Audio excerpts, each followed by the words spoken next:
Name is K. Shushmita Shaini, bearing roll number 20. Here, building a word context co-occurrence matrix. This problem is a continuation of the previous problem. We use the same corpus and same vocabulary that we used in N1. The vocabulary contains 15 words: human, mission, interface for computer applications, user, opinion of system, response, time, management, engineering, and approved. The main objective of this N2 is to construct a word context a co-occurrence matrix. Represent selected words using the rows of this matrix, calculate their cosine similarity, and study how changing the context window size affects the matrix. First, let us understand the basic idea. A co-occurrence matrix records how frequently two words occur close to each other in a sentence or corpus. The word on the row is called the target word, and the words appearing within a specified window around it are called its context words. In this problem, the context window size is 2. K is equals to 2. This measures that for every target word, we look at the words within a distance of 2 positions on either side. For example, we have word 1, 2, 3, 4, and 5, and we considering word 3 with k equal to 2. We look at word 1, 2, 4, and 5 as its context words.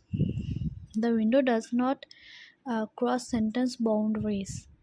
Constructing the matrix. Now we construct the matrix using our 15 word vocabulary. Since there are 15 words, the matrix will have 15 into 15, 225 possible entries.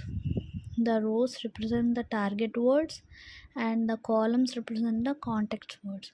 For every pair of words, we count how many times they occur within the selected context window.